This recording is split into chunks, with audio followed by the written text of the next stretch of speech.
Hi, I'm Bob Tabor with www.learnvisualstudio.net, and this is the solution video for the challenge I call the Hamburger Heaven Challenge. Without further ado, let's go ahead and get started. Make sure that you're only watching this video after you've struggled a little bit.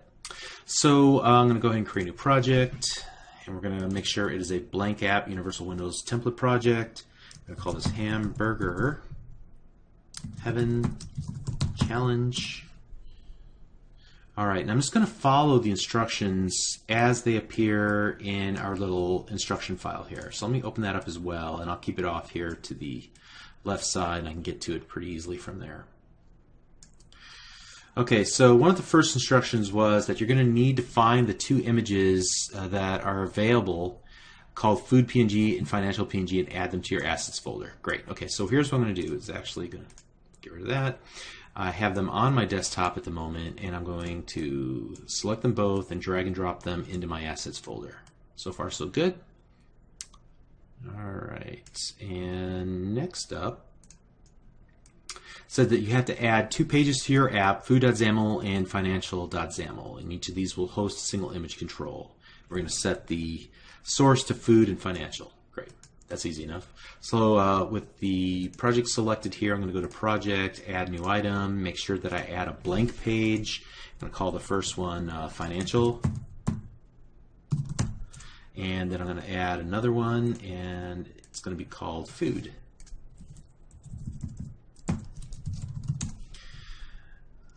Alrighty, and let's go ahead and get rid of that. And inside of here, I'm going to actually get rid of that. I'm going to add an image control. I'm going to set the source equal to assets, and this is food.png, and then I'm also going to set the vertical alignment equal to top, just to make sure that it butts itself up against the top. That's all I should have to do for food.xaml, and then we'll do the same thing for financial.xaml. Get rid of that. Get rid of that background. Add an image. Set the source equal to assets financial.png and the vertical alignment to top. Alright, so far so good. Alright, let's get rid of that. And actually, while I'm here and I have the app.xaml.cs open, I'm going to go ahead and rip out frame counter. Oops. Alright, good. Alright, instruction number 3. You must create an app featuring hamburger-style navigation using a split view and must also display the search bar in the upper right-hand corner, hamburger button, back button, title of the page. Very good. Okay, so let's go ahead. That's going to be the big step so far. Again, let's get rid of that. We're going to get rid of this, and I'm going to do like I did previously when I created two rows. The first one would be auto, the second would be star. So let's create grid.row definitions, and we'll create the first row def and copy and paste it, and we're going to set the width, or sorry, the height of the first one to auto, and then the height of the second one to star. Alright, very cool. Now, in that top one, I'm going to create a relative panel because, you know, we're going to align some things to the left and to the right. So, create a relative panel, and inside of that relative panel, we're going to put a button for the hamburger. We're going to create a button for the back button. We're going to create a text box, or a text block rather, for the title label at the top. Then we're going to create another button that will be aligned to the right hand side that will have the search icon in it, and then a text box that will be where they can type in their search text. Okay, great. So let's name some of these. Name equals, and this will be the hamburger button. This one will be the back button. The text block will be the title text block. This button will be the search button. So name equals search button. And then this final text box will be the search text box. Great. All right, so next up, let us put the hamburger button will be always aligned to the left panel. So let's go relative panel dot align left with panel equals true. Great. Here, let me actually put some of these on separate lines. It'll be easy to see them. So that's the first thing we need to do. And then I'm going to go ahead and set up the font family. We know that this is going to use that hamburger icon, so we're going to go Segoi or Sego.mdl2 assets. We'll set the font size equal to 36. And next, the content is the biggie. And we're going to set that equal to and pound x E700 semicolon, right? And finally, I'm going to do a click event here, and I know I'm going to need it, so I'll just go ahead and add that hamburger button click event. Great. Okay, next up, we're going to look at the back button.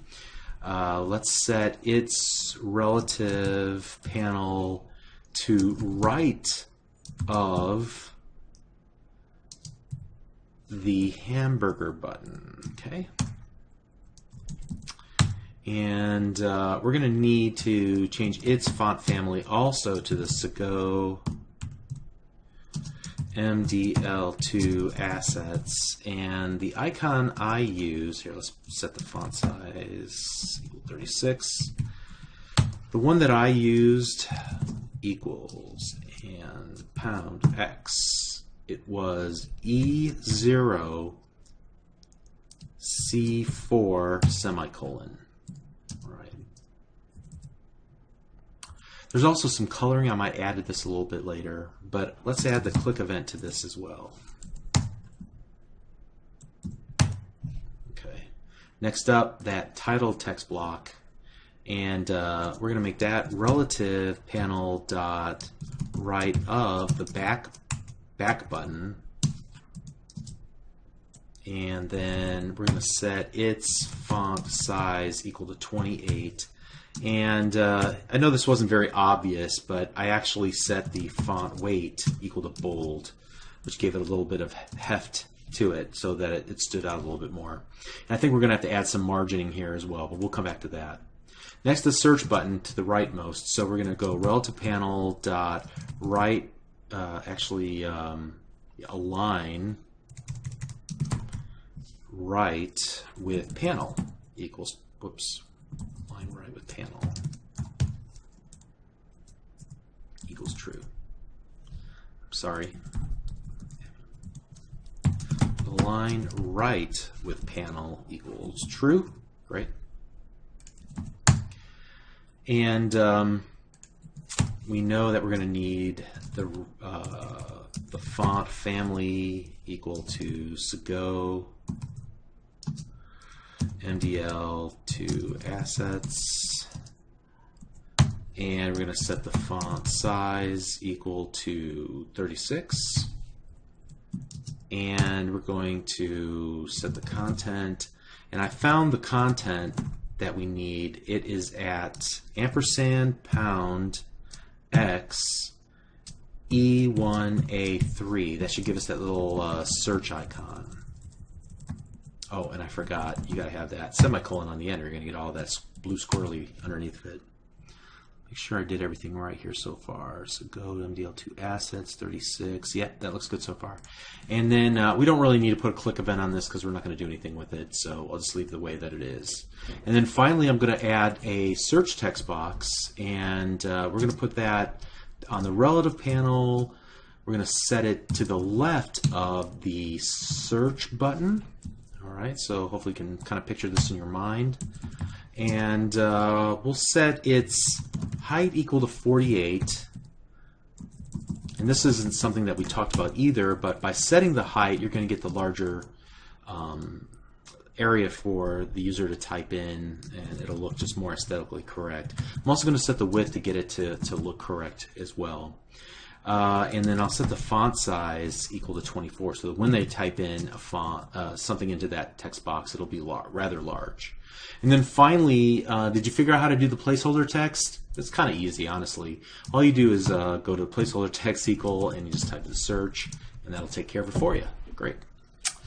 Alrighty, so that should take care of all the buttons. Let's take a look at what we have so far.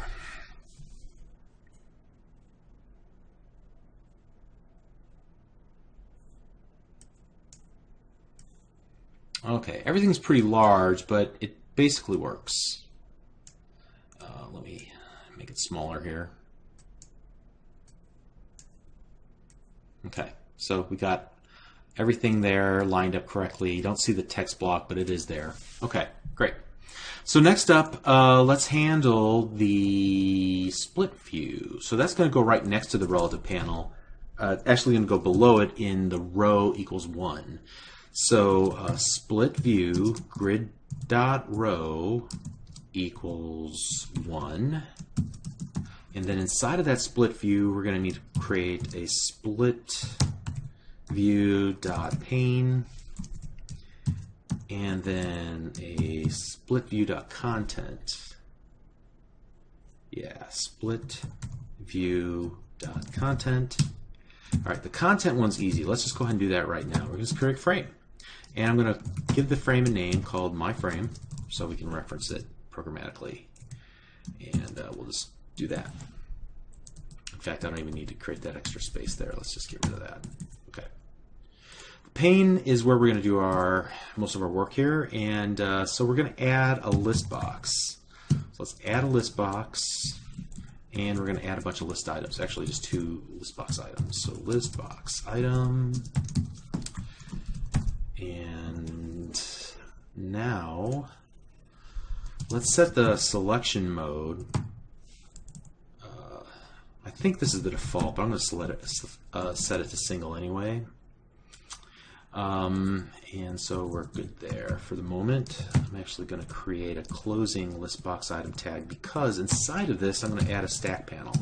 I'm going to set the orientation of that stack panel to horizontal because again we want the icon and then the text next to it, and so we're going to need that to go horizontally.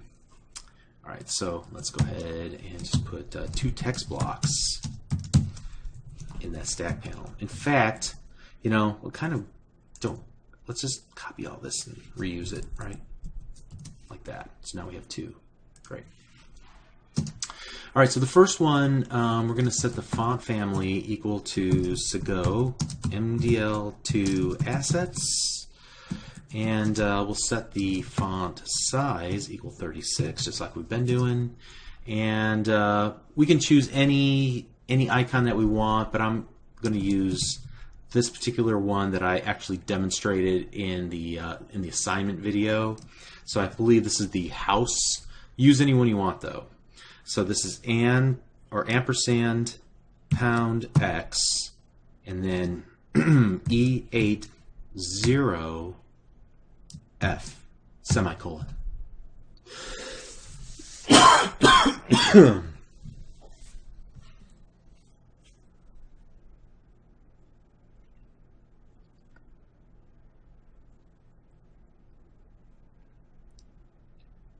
So that should take care of that. Let's go on to the second text block, and here we'll just set the text equal to, well, I don't know, we can just do this. We'll just set in here financial, and we'll set the font family for this one equal to 24. That should make it about the right size. Alright, so let's just actually copy this again and use it here again. And this time though, I'm going to change up the icon, and for that little star I'm going to do the E1CE. That should work there, and we'll call this one food. Again, use whichever icon that you want to use from that Segoe MDL2 assets font. I'm also going to give each of these list box items a name. So I'm going to call this name equals financial, and I'm going to call this name equal to, what is this, food. Okay, and you'll see how that comes to play here in just a moment. We're also going to need to set in this list box the selected selection changed event. So we'll set that up. Probably should have given that a name, but okay, it'll work. I hate when I make that mistake.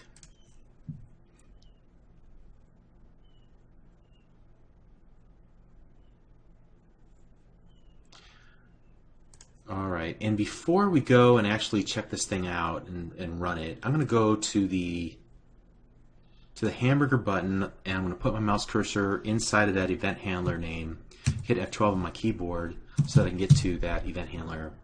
And what I want to do is, what do we call that? I don't think we gave it a name, did we? Should have called it my split view. Yeah. Let's call it my split view. So name equals my split view. So here we go. My split view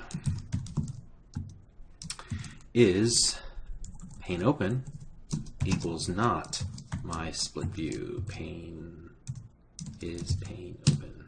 All right, so that at least should open it up and close it. Furthermore, I think we're going to need to set a couple more things now that I think about it on the split view. I mean, we didn't give it some important stuff like display mode, and we're going to use the compact overlay, and then also we're going to use the open pane length set to 200 like we did when we worked on this in one of the previous lessons when we actually created the hamburger, the poor man's hamburger. And then also we're going to set the compact page length equal to 56 because that seemed to be a pretty good number. Okay, now we can look and see what we got. Okay, I see that these need to be larger fonts, so let's go ahead and fix that. And I also need some margins as well.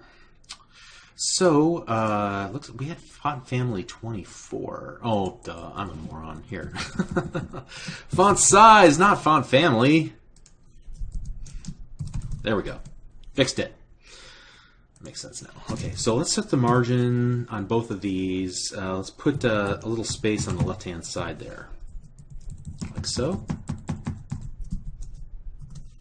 And I'm going to copy and paste that to the other one. So the margin equals 20, 0, 0, 0. That should fix that problem. I also noticed that there was not a lot of room between, and I guess I never even set that text block equal to anything here. Let's just go ahead and run this real quick. Okay, well at least that looks good. All right, so now let's get into some of the internal parts. I think we got pretty much everything there. You must create 2 navigation options. I guess we did that. In the main center area, you'll use a frame. When the application starts, you want to load the financial XAML into that page. Okay, great. So right here, I'm just going to go in the constructor for the main page. Let's go myFrame.navigate to the type of financial. That should work. I've got a weird little situation going on with my IntelliSense and with this template. So you'll have to excuse me here as I try to get this to work right. All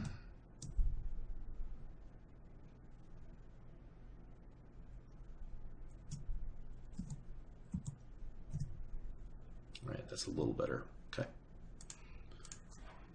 All right, so at least that should take care of that situation. Let's see if we resolve number 5.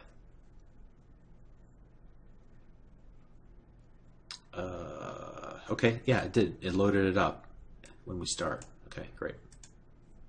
I realized I didn't have this off. I had it off to the left-hand side. Number 6, clicking the navigation will take you either to a page food.xaml or financial.xaml. Okay, that's easy enough.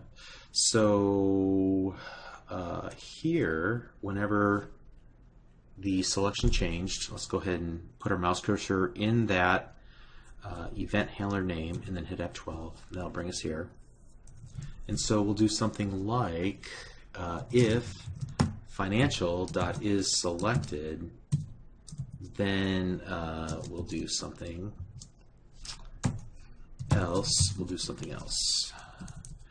And I could do else ifs here. In fact, let me go ahead and do that. Just else if, so that it shows how you could handle multiple is selected. All right. Hopefully that makes sense. And so when somebody selects the financial one, I want to set first of myFrame.navigate, and then we're going to send them to type of financial. And then I'm also going to set the title of text block.text equal to financial. Something we didn't really talk about much. Furthermore, when the app first loads up, I'm going to need to set that as well. Like so. And let's do the same thing down here. This one, and we'll set this one to food. And we'll set this to food. Okay. Great.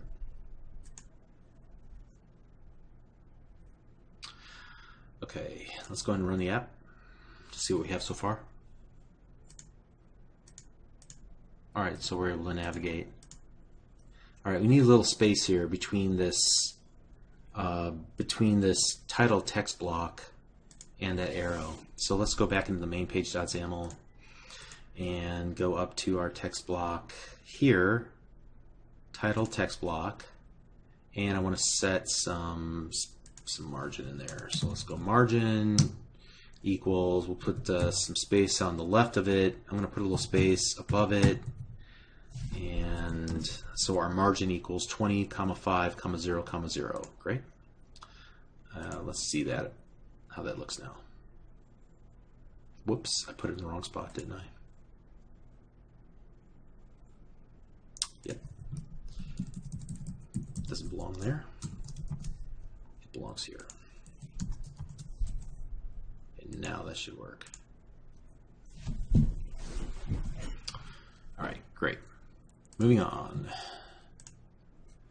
So let's see what else we got here. Here are the instructions. All right, so we finished up number 5. Number 6, clicking the navigation will take you to either food or financial. We already did that. The back arrow should only be displayed when you're not viewing the home page. And I guess I probably should say that it should take you home too. I forgot to say that, but it should. So let's go ahead and manage that state. So we'll go the back button dot visibility, and we'll set that equal to visibility dot collapsed when you're on the home page, but we'll have it let's see,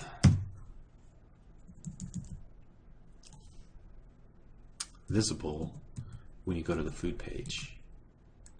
Furthermore, we're going to need to make sure that it's set to collapsed when the application first loads.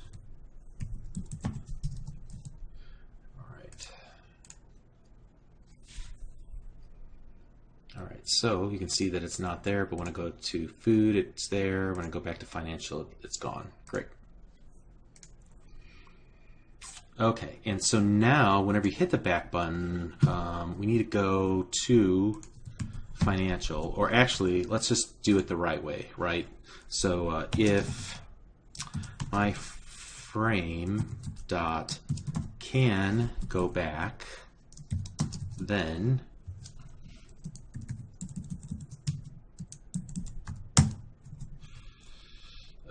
my frame dot go back.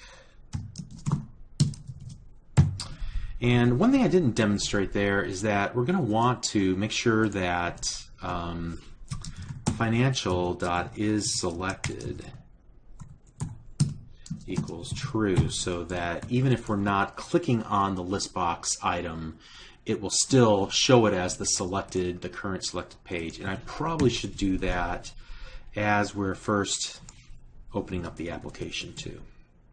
Hopefully that makes sense. So I'll show you what I mean.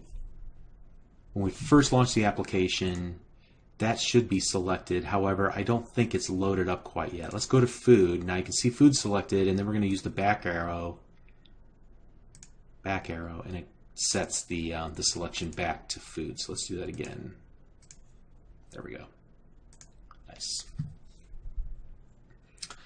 All right. Now we've done that. Search button must be aligned to the right. Okay, we got all that done. Back button must use a back arrow icon. The font sizes are good. Colors include light gray. I think we're pretty much done with this. Let's run and see. All right, so we look good there. That works. We can go there. We can go there. We can go there. Yeah. All right, I think that's the solution. Did you come up with what I came up with? Does it work? Does it look kind of like what I've got? Hope so. And if you did it, congratulations. That's awesome. We're well on our way now to creating really good-looking apps that belong in Windows 10. Font sizes might need to change up a little bit, but hopefully you get the idea. Okay. So let's continue on and keep learning. We're going to talk about what happens whenever we're working on a phone device versus on an Xbox. Okay, and that's going to be kind of in the next section of lessons, and we'll talk about that next. We'll see you there. Thanks.